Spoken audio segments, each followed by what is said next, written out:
So I can see from the title, bro. I'm done with the Rockets, bro. I'm done supporting the Rockets. And not just the Rockets, I'm done supporting the NBA team, bro. I just can't take it anymore. I can't enjoy basketball when I'm just watching my team just play terrible, bro. It's so infuriating. I can't do it anymore. It was a fun time, Houston, bro. It was a fun time. From watching the Harden era end to us rebuilding for I don't know. I think it was like 3 to 4 years. I don't remember the exact timeline, but watching as our team was the worst team in the league for like 3 years rebuilding, it was hard, bro. But one thing I realized was during that time, I really just got to enjoy basketball, bro. Like watching the Bucks go on a run, the Warriors, Steph Curry. Oh my, bro, those were exciting games, man. Then to the Nuggets. Jamal Murray, Jokic 2-man game, just running the whole league. Oh yeah, just watching Tyrese Halliburton and the Pacers, bro. Him making all those crazy shots, dude. It's just amazing, bro. Like I realized, looking back, I was like, it's just fun watching basketball without having to worry about your favorite team's doing this wrong, doing that wrong. The leader on the team is being weird. At the immature like a little kid. But. It's whatever. And I mean, before that, I made a promise to my friend. I said, if my Houston Rockets go into this series versus LeBron and friends, because that's literally what the team was, LeBron and friends, and we lose that series, I'll never be a Houston Rockets fan again, because that is embarrassing. They don't have Luka Doncic, and they have Austin Reeves for like what, 4 games? I mean, that would just prove that the Rockets are a joke. And what did it do? They almost got swept. We won 2 games, but like at what cost? I can't do it anymore, bro. Especially what happened in game 3. Let's start with that, bro. Jabari. Jabari. 30 seconds left on the clock. The game is over. The Lakers literally give it up. We had the lead. Jabari. We had one job, Jabari. Carry the ball up court. Hold on to ball. They foul you, we shoot free throws. Game over.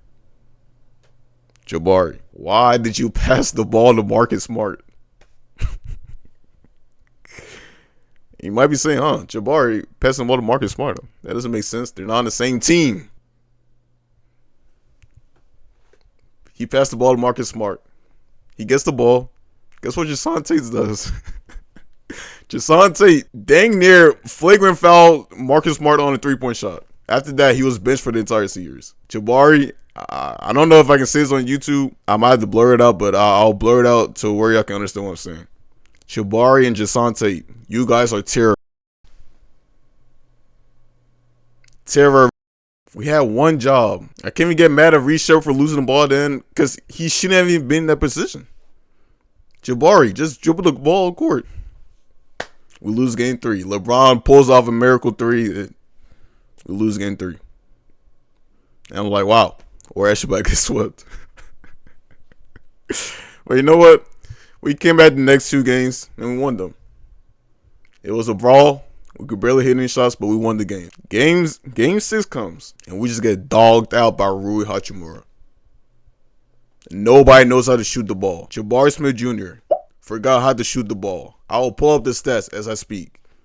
Reece Shepard, you are useless on the court. You are also a terror. I want to ask you guys a question. What pick do y'all think Reece Shepard was? Because it was last year's pick. What pick do y'all think Reece Shepard was? Y'all might say, oh, he looked like the 30th pick, maybe the 20th, maybe 15th. Reece Shepard was the 3rd overall pick. You heard me correctly. We looked at the draft board and we came to the conclusion that Reece Shepard was the 3rd best player in that draft. After watching those games, you realize, how was this dude top 3? Reece Shepard, for one, he cannot dribble. Reece Shepard cannot defend. He's a 6'2 guard, 6'3. I don't know how tall he is. I'm gonna pull up the stat. Eddie and Bill, you do your job. Reece Shepard, he can defend. He has a small frame. It's understandable. So that's 2 flaws. Reece Shepard cannot dribble. He cannot defend. Reece Shepard, he cannot play make. That's another flaw. He cannot play make. After watching Game 6, I saw, did y'all see the pass he threw? And I know the pass I'm talking about. He's out of bounds. We got to throw the ball in, and he throws it to the goal where nobody's at, and it goes out of bounds. We're like, okay, Reese Shepard's a terror. Let me chill. I don't want to have to bleep all this out, but so that's 3 flaws. And you'll think the one thing that we drafted Reese Shepard for was to be able to shoot threes. Reese Shepard in Game 6 shot 1 for 10 from 3. You heard me correctly. The person that we drafted because he could shoot threes shot 10% from 3 in a must-needed win. 10%. What do you work on in the offseason? You can barely dribble. You can't pass. You can't defend. You can't even shoot. So, with all those flaws, what does that make Reese Shepard on the court, guys? You said what? Useless. Reese Shepard, you are useless. Let's move on. Jason Tate, count your days, buddy. You're gone. This is your last season with the Rockets. I don't even know what NBA team looks at you and be like, Jason Tate, he'll be good for our team. Because you know what? You are worth less than Reese Shepard somehow. And he's useless. Jason Tate, get ready to go to another league. Let's move on. Aaron Holiday. Same thing as Reese Shepard. You can dribble a little bit, I guess. But you can't defend because you're a small frame. You can't play make. And you can't defend. I mean, whatever. I already said that. Whatever. I'm getting mad now. But Aaron Holiday, we got you on the court to shoot threes. And you couldn't even do that. So what are you on the court? Useless. Count your days. Clint Capella, useless. We had to play small ball, Clint Capella. DeAndre Ayton was right. You're washed up, buddy. It's time to consider retirement. And, it's hard for me to say that after watching you and Harden, the Harden Clint Capella pick and rolls. Harden goes to the floater, but it's now floater's lob. I miss those days, man. But those days, they don't last forever. Retire soon. You are washed up. Let's move on. Now, the 3 players I don't really want to slander at all. 1, Amen Thompson. 2, Sengun. And 3, Tari. Amen, the only thing you just need to have a mid-range jumper. You have to. Yes, you're scoring the paint efficiently, but all the Lakers had to do is just put 3 bodies in there. You can't do anything. They're gonna draw a charge every time. But you know what, Amen, you play the whole series you barely got any rest. Enjoy this time. Go take a break, bro. Because you went out there, you put your heart on the line, playing all NBA defense the whole time. Without you on the court, our defense is whack. So Amen, thank you, bro. You did your thing out there. You did what you could. You did your best. Tari Eason,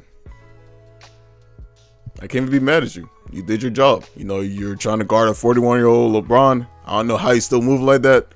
LeBron needs to be investigated for something because I don't know how a 41-year-old still does what he does. LeBron is just he's something different. I don't get it. Sorry, you did your job. You hit some threes. I can't really be mad at you. You get traded, maybe or maybe not. I don't know. But it's highly likely that you get traded. Sengun. I know everybody just hates Sengun right now, but Sengun didn't go into the series thinking that he had to be the number 1 guy. He's just not that guy. He's just not the number 1 guy. So when he's forced into that spot, and then he's just posting up, and he sees 4 people looking at him, what can he do? You know what I mean? He's not the biggest center. He tries his best, but Sengun, you did your job, bro. Even though everybody's mad at you right now, but Sengun, you did your job, bro. You're the only reason we're scoring. Without Sengun on the court, our offense was nothing. So Sengun, thank you, bro. And you know, even though you're getting all the slander, you did your job out there, bro. You did your job as a leader. You tried your best. So thank you. Now for the last 3 players, KD, you're one lucky guy, bro. I can't say anything. You only played 1 game. And yes, it was a bad game, but it's only 1 game. So you're somehow safe from all this. Even though I already said what I had to say about all the tweets and stuff in the last video. So KD, whatever, bro. DFS. I don't know what happened after he left the Lakers, but bro, how do you come to our team, get $12 million? I think it's around there, and you average a whopping 3 points a game. Yes, you heard that correctly. An NBA player who's supposed to be our 6-7. Oh my god, I did not mean it. Who's supposed to come off the bench and give us good production, averages a whopping 3 points a game on terrible shooting. 3 points a game on terrible shooting, and he can't defend anyone. It's the same DFS last year playing starting five for the Lakers against the Timberwolves, and he was hitting his threes, locking up. What happened? It's like without Luka Doncic, you don't know how to play basketball. Do you need Luka's Hall of Fame diamond for you to shoot? I don't get it. You are useless. You are even more useless than Jason Tate. How? You're a scammer. You should be banned from the league. You scammed the Rockets out of 12 mil. 3 points a game? And it's probably more than that. I mean, hopefully not. I'll check when I'm editing this. Bro, if it's actually 3 points, you are actually sad. You know who I'd rather have in the court than DFS? Bronny James. That's how you know it's bad. Let's move on to the final player. And actually, before we move on to the final player, let's talk about Ime, our coach. Well, not ours anymore. I'm done with the team. But Ime, what plays were you drawing up after each game? Our offense didn't assist. There was no offensive sets. You know, I'll give you credit. Game 4 and 5. Yes, you drove some plays that worked. But my God, during this whole series, you were a terrible offensive coach. You were terrible. You know, it hurts me to say it because when you joined our team, you changed our whole culture around. You're the reason why we became a playoff team. But moving forward, you're just not the guy for us anymore. I'm sorry to say it, bro. You know, all respect to you, but like, you're a terrible offensive coach.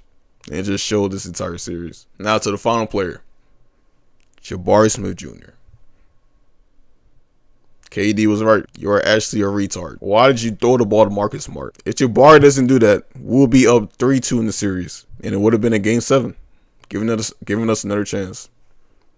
But Jabari threw the ball to Marcus Smart. You lost us the game. Game 4 and 5 come. I'm not gonna lie, you're hooping. You're hooping. I won't lie. Game 6 comes, and you put up a straight stinker. Jabari, I say it again. You're 6'11" with a long wingspan. You have Luke Kennard guarding you. And the first thing that doesn't come to your mind is to go to the paint? Why? Why is the first thing is to stand in the corner? Jabari, you have...